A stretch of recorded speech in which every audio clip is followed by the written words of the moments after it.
Thank you. Thank you very much. Thank you. Welcome, everybody. Welcome to the show. Welcome. Today on the show, I want to talk about success. What would you do to attain great financial success? Well, unfortunately, many would look at a financially rich person and automatically deem them as successful. I believe there's a big difference between some person who only possesses great wealth versus a truly successful person. Most will also come to tell you that there could be a price to pay for somebody that's chasing and building a financial empire. There's a great balance obviously needed between work, family, and children. Today we're going to meet somebody who has truly mastered life's great balancing act between all these things and has become very successful. Entrepreneur, empowerment coach, and author of the new book, Surviving Your Teenager and Being Happy Anyway, Judith Joy is on the show. Amazing woman. What a talent. We also have entrepreneur and real estate guru Amy Norris will be stopping by. There. You know, many people don't know, but Judith is also an energy expert. So if you're looking for an energy boost or how to build a relationship with your teens or just how to have more happiness in your personal or business life, this is an episode you won't want to miss. Don't go anywhere. We'll be right back. Stick with us.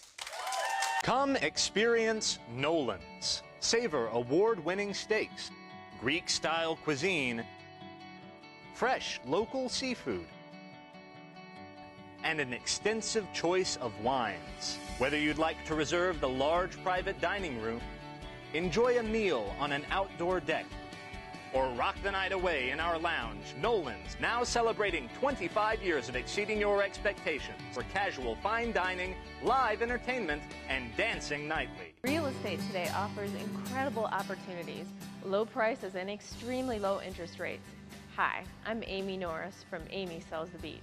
Right now, there are opportunities in all areas. Our team can help you put your money to work finding your dream or investment property. And if you're looking to sell, no one can give you better exposure to buyers and make your property stand out.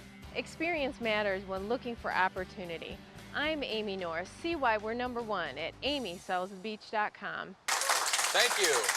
Welcome, everybody. Welcome to our show. I'm here joined by my lovely friend, Margot Bush. Friend, I am a friend. How are you, Margot? I'm good. I can't talk tonight for some reason. I know. Before we get to Judith, I wanted to bring on our dear friend, Amy Norris. Tell us what's going on in the real estate market. So please give a warm welcome to Amy Norris, everybody. Hi, Margot. Hello. How are you? Good. Hey, Dan. How are you? Good. How are you? Good, I'm doing great. First of all, I have to ask, did you get your necklace?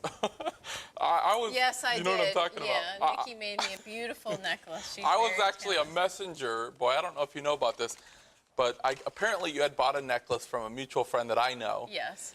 And you two never get together, so they gave the necklace in my possession, which is a big mistake. And then Not I said, a good idea. When am I gonna Not see a good Amy? idea. So I passed it to Margot, and then Yes. eventually it got She to got you. it to And I got it to her quickly, but then I didn't get it back to you. The receipt the and all the other other- stuff yes. back, and oh, Yeah. what a nightmare. And that's what happens when you try to, you know, do something. But anyways, I'm glad it worked out. Yes. Now, I know you stopped by, and we appreciate your visit, stopping by, kind of telling us what's going on in the housing market. You always bring so much value, not only to buyers, sellers, but the whole gamut. Thanks. And currently, you're always #1. Actually, I know you're My #1. team and I, yes. Your team and I, that's Yes. got to give them some credit. But tell us Absolutely. what's going on. What do you have for us? Well, today we're going to talk about mortgages and credit, which are very important. We do have a lot of cash buyers down here, but for people who are going to get a mortgage, you know, credit is everything, as you know. And a lot of people don't know this, that even 50 points on your credit score Right. can make a difference of $50,000 to $100,000 of like compounding interest over the life of your loan. Wow. So it does make a big difference. Credit is so important when you're getting a mortgage. And in terms of credit, I know there's different, I know that the different houses will look at ability to pay, and they'll look at history and other things. Yeah, but debt to income ratio. Yeah. That's one thing I've always seen that is, it's a real easy thing to increase your credit score, because there's so many people out there that will, they'll say, well, I'm going to get rid of all my credit cards. And the worst thing that you can really ever do is cancel the credit card. Because utilization, and correct me if I'm wrong, I think they want utilization somewhere between 25 to 29%. Yeah, 30% at the max. Yep. So if you have $10,000 of available credit and you have $4,000 of bills that you put on the card and pay off every month, even though you're paying them off every month, you have a 40% utilization rate, which can kill 50 to 100 points automatically. Yeah, that was surprising to me because you would think, well, they were going to give you extra credit for paying off your credit card every month, but it hurts you. They don't want you to tap into more than a third of your credit, and of course that's out of all your credit, like your credit cards and all that. Right, and I know I've coached people over the time that have said, you know, they have a certain amount, let's say available total credit is $20,000, and they'll get more credit card offers, and they say the last thing I want is more credit cards. I want less credit cards. And that actually shrinks their utilization. Yeah, they should get more because then it would spread out the utilization rate across the board to less than 30. Yeah, so that's a simple thing that you can do. Again, you look at the total available amount of credit limit that you have, and then how much are you using on a monthly basis, and we want to keep it around 25% would probably be optimal. And then if you're using more than that, go get a couple more cards because that's the right place. And I've seen people that have pristine credit, but they can't get over a 700 or a 750. And just that one adjustment can a lot of times give them 100 points. It's huge, yes. And then a couple of other tips. Of course, if you're going to get a loan, it's really important that you stay in contact with your loan officer. Don't make any major purchases right before you close on your home. You know, a lot of people will try to go out and get a car, do something else. Talk to your mortgage lender before you make any purchases like that. Anytime your credit is going to get hit, because that could severely impact it. It could be just when they, you mean as far as like dinging your credit? And they could mess everything up. Yeah, it could mess up. And then the other thing I was going to tell everybody, I have this great program that people can sign up for. It's called the Amy Norris Team Client Appreciation Referral Program. And every month you'll get some free, great information either via email or snail mail sent out to you. This one talks about eliminating debt and how to achieve financial freedom. So just go ahead and send us an email. You can get our contact information on www.amysellsthebeach.com. Amysellsthebeach.com. There you go. Free education, everybody. You can't beat that. Stick with us. We're going to take a quick break. When we get back, Judith Joy, everybody. Don't go anywhere. When visiting Gulf Shores, Alabama, make sure to visit the Gulf Coast Zoo, home of the little zoo that could from Animal Planet. Get up close in our petting zoo. Enjoy our unique animal encounters. More than 300 monkeys, bears, reptiles, big cats, parrots, and more call Gulf Coast home. Come on, go wild at the Alabama Gulf Coast Zoo. Come experience Nolan's. Savor award-winning steaks, Greek-style cuisine, fresh local seafood, and an extensive choice of wines. Whether you'd like to reserve the large private dining room, enjoy a meal on an outdoor deck, or rock the night away in our lounge, Nolan's, now celebrating 25 years of exceeding your expectations for casual fine dining, live entertainment, and dancing nightly. Thank you. Thank you, everybody. Welcome. Welcome back. Thanks for sticking with us. Ladies and gentlemen, please give a warm welcome to entrepreneur, empowerment coach, and author, Judith Joy, everybody.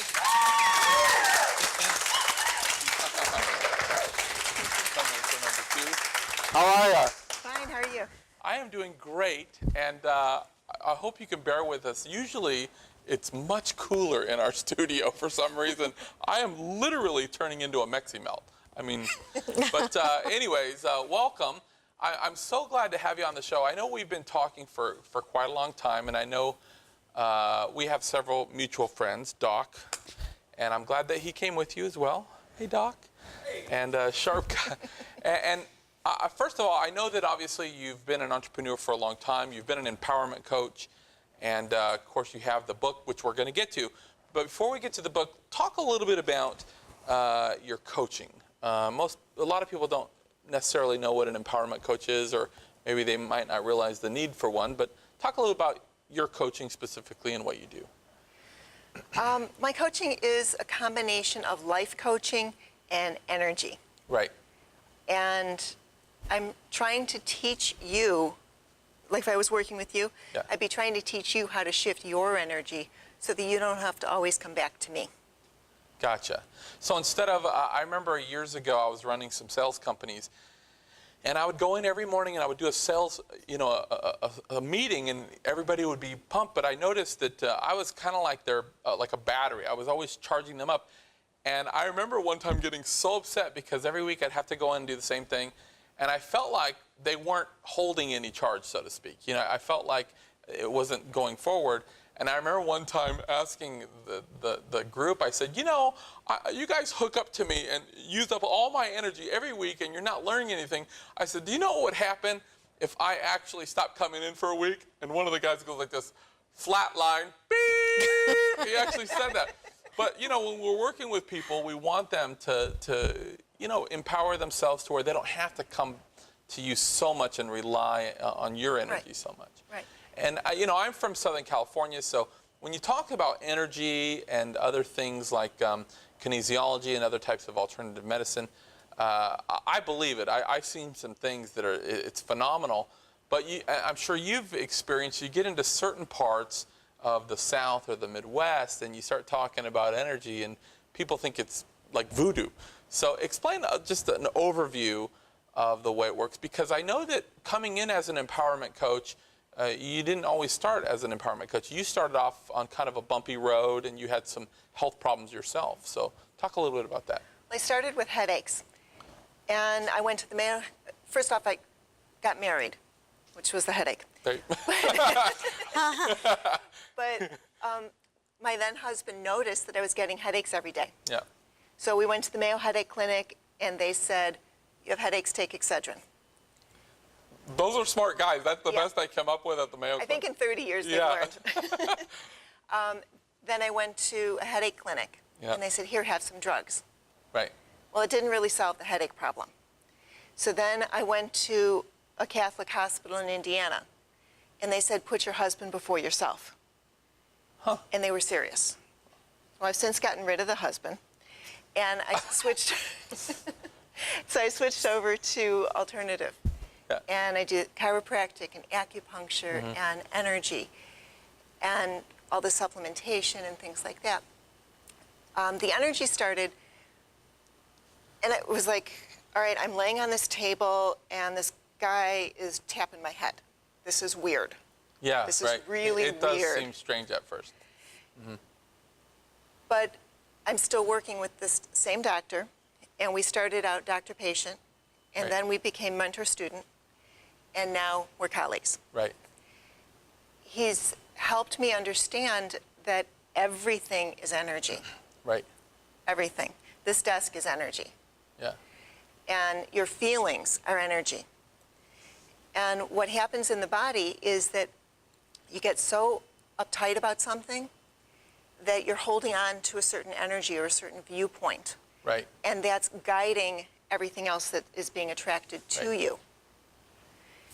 And what I do is help you balance and neutralize so that what you want comes towards you, your hopes, your desires, your dreams, your wishes, they're all coming towards you. Right. Instead of you pushing them away.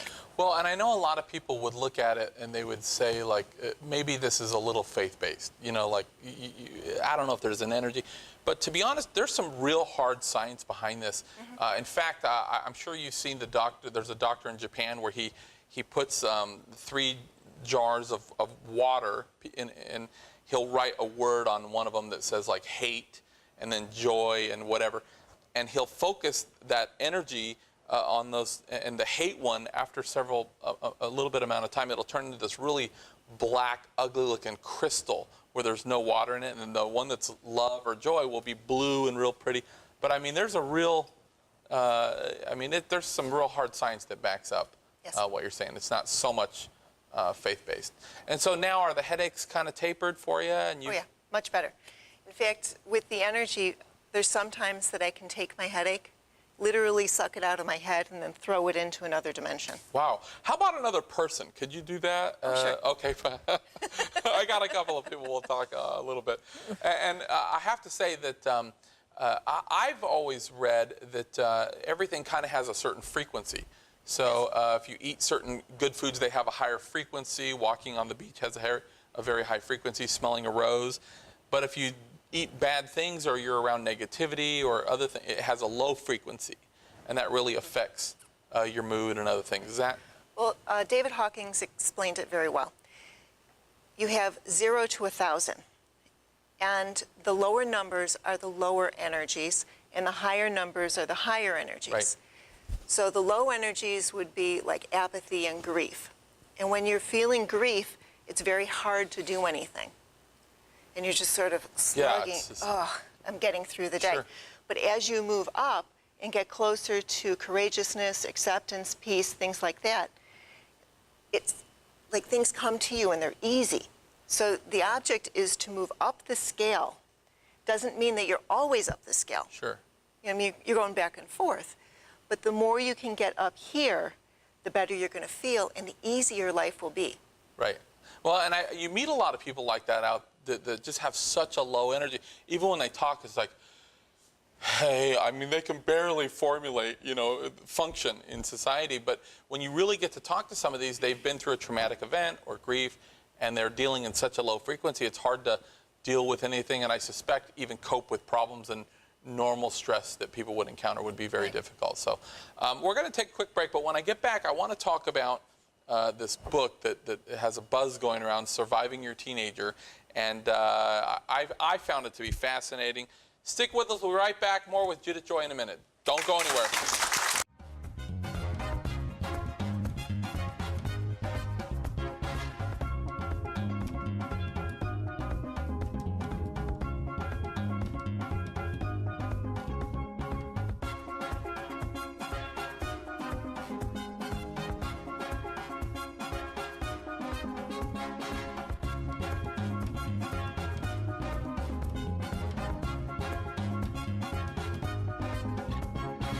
Real estate today offers incredible opportunities, low prices, and extremely low interest rates. Hi, I'm Amy Norris from Amy Sells the Beach. Right now, there are opportunities in all areas. Our team can help you put your money to work finding your dream or investment property. And if you're looking to sell, no one can give you better exposure to buyers and make your property stand out. Experience matters when looking for opportunity. I'm Amy Norris. See why we're #1 at amysellsthebeach.com. Thank you. Welcome back. Welcome, everybody. I'm here with Judith Joy. We've been talking about energy. And I want to ask you about your book, the new book coming out, Surviving Your Teen and Being Happy Anyways. What prompted you to write the book? Well, for a long time, everybody wanted me to write and write and write, and I'm like, I don't know enough. I've only gone to a zillion classes and read 2 zillion books, and I don't know enough, so I have to keep going. So I was just like, all right, fine, I'm a writer. I've always been a writer. And then Doc said, hey, I'm going to go meet this guy, and he's in publishing. So Maybe. Yeah. Well, I had said I was blocked in writing, and I needed a writing coach, someone to push me forward. So we went to go meet with this guy, and then, lo and behold, I had a publishing contract with a writing coach. Right, and everything just started coming out. And I know who you're talking about as well. Adam is a dear friend, and I have to tell you, he's a brilliant guy, isn't he? I mean, a writing coach, no matter if you're a writer or you're an entrepreneur, doing what he does, there's a real knack to being able to. And he's so kind and gentle. Oh, he's just such a heart guy. Now, I have to ask, how would you say that this book, because I know that the book will be out in a few months, and there's already a lot of buzz and a few surprises, I think, along the way. But how would you say this is different than, let's say, other self-help type books? Well, this is teaching the parent how to change their own behavior and how to change their own energy so that they become more peaceful, they become an observer, let go of judgment, and then you get to try on experiences. Right. If you go through life, you're always trying on experiences, and some of them work for you and some don't. And you just let go of the ones that don't work and then keep the ones that do. Yeah. Well, and when you read the title, Surviving Your Teenager, you think you know what it's going to be about, but as you just mentioned, it's not really focusing on, actual parenting. It's more on the parent's behavior and how you can really affect what they're doing. I found it fascinating, but I want to ask you, you talk a lot in the book about finding truth. And when it kind of struck me weird when I read that about finding truth, because some people would say, well, there's only one truth. Isn't truth, truth? But you talk a lot about how truth is really, it's a perception. Expound on that a little bit. I found that very fascinating in your book. Truth is based on whatever your perspective is. Right. It's how you look at something. If you come at life because you were abused, your truth is going to be that other people aren't safe. But if you come at life because everybody has been really nice to you, then your truth is that people are safe. Right. And then truth is only true until it's not. So when you feel safe again, then people are more safe. Right. And I feel like, I know in the book it talks about teaching you how to follow your intuition. Yes. And I feel like over the years I've kind of developed, I trust my gut, so to speak. I feel like I have good intuition. But does that rule really apply to everybody? Just trust your intuition? What if how do you know if your intuition's right? Well, you start with small things. Yeah. And you sort of test it out with the small things. And it's this little voice in your head. And it's just sort of talking to you, saying, take your umbrella, or don't go in that door, things like that. Sure. And you listen to that voice, and the more you listen, the stronger it gets. And the stronger it gets, the more you trust it. And then you're just automatically listening to it all. So somebody that maybe they don't follow intuition, maybe deep down they don't trust themselves, and they trust others. And I have to say, I want to make sure I get this right. In the book it said, what you focus on is what you get. And can you explain a little bit about what you meant on that part? A lot of parents focus on the bad behavior that their teenagers have. In every situation, there's something good. Find the good. Focus on that. It's like when you're driving down the highway and you're focusing on the road, you're actually driving on the road. Right. But if you're driving down the highway and you're focused on the building, you're going to find yourself turning the car towards the building. It's the same principle. So find the good and then focus on it. And if your child does have some wrong behavior or act bad, how should we react? First is to get calm within yourself so that it's not a knee-jerk reaction. It's all about how you react to things.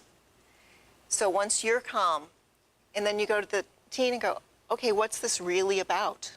Because I know that this behavior wasn't what we wanted, but why did you have this behavior to begin with? Yeah. Yeah, because I think, like you said, a lot of times before you have all the facts, there's kind of a knee-jerk reaction of, what are you doing? And I have to say, when I was reading the book, I have a 5-year-old, as you know, and I was already thinking like, oh man, in 8 or 9 years, I'm going to be, but it really is more of training for the parents. And you can start your training now. Yeah, that's what it's really not for teenagers. It applies to many relationships. I have to ask you a question real quick. The other day I was in a conversation with some colleagues about success, and I have a very specific definition of success. I think, like we were talking about in the opener, a lot of people will look at a very financially successful person and automatically say, they're so successful, and maybe even look to them as a role model. And I think that success at least encompasses 5 things. I think that, your faith and belief system should be first, whatever that may be. I think you need to believe in something more than money. I think that, your family has to come before, business. I think financial freedom is one aspect of it. But 2 things that people really leave off is just happiness. Sometimes we might figure out a way to make money, but at the expense of canceling out and not being happy and just kind of existing and not having that joy anymore. And then I think a big part of the recipe, in my terms, is giving back. And I know that I think on those 2 things, I think you would agree. I know that your father, who I appreciate you sending me the book a few months ago, Jack Miller, he had written a book a long time, How to Start, Build, and Grow a Multi-million-dollar Business the Old-Fashioned Way. And he also, as yourself, do philanthropy work and give back quite a bit. I know that's definitely part of the recipe for sustainable success. But talk briefly about what your definition of success is and why you think it is so important to give back, because I know we kind of agree on that point. it's just something that you do. Yeah. You're just born to help people. And I'm in a position that I can help people. Yeah. And it's not helping them to give them the next meal, but it's helping them to teach them how to cook. Or it's helping to Yeah. teach them how to do their job so they can earn the money so they can cook, so they can have their next meal. Well, and I think, again, perspective, I think you're saying it's just something you do because you were raised in that atmosphere and it was the way that things were. But there's so many out there that weren't raised that way, and they just helping a total stranger, let's say, might be a completely new thought of like, why are you helping that person? You don't know them. But Bringing intuition into it. One day I was going to a Chicago Cubs game, and I had 2 extra tickets. And so I was like, all right, what am I going to do with these tickets? And my intuition said, you're going to give them to a father and his son. I'm like, okay. So I brought the tickets, went to the stadium, almost in the door, and a father and son came over to me and asked for tickets. Strange. And so I gave it to them. Yeah. Turns out they didn't use it, they sold it. But, the moral of the story is. but I was listening to my intuition, Yeah, sure. and then I said, well, maybe they needed the money more than Yeah, they you need never the know. tickets. Well, and I'll tell you, a lot of people look at the laws of attraction as more of a, like I said, a faith-based thing of, you know, if you give more, you'll receive more. But it's actually physics-based. I mean, there's a math-based thing that if you put good things out there, it's going to come back to you. And that's very physics-based as well. And when the book comes out, where will we be able to get the book? I know it's out in a couple months. Is that right? It's going to be through Amazon. Amazon and the bookstores across the country, and I think also Indigo River. Indigo River. Publishing.com. We're so excited. I'm going to pick up one of the first copies. Please come back and say hi to your dad for us. Judith Joy, everybody. Thank you so much for coming. Don't forget to get involved in your local community and be forgiving of others. Good night, everybody.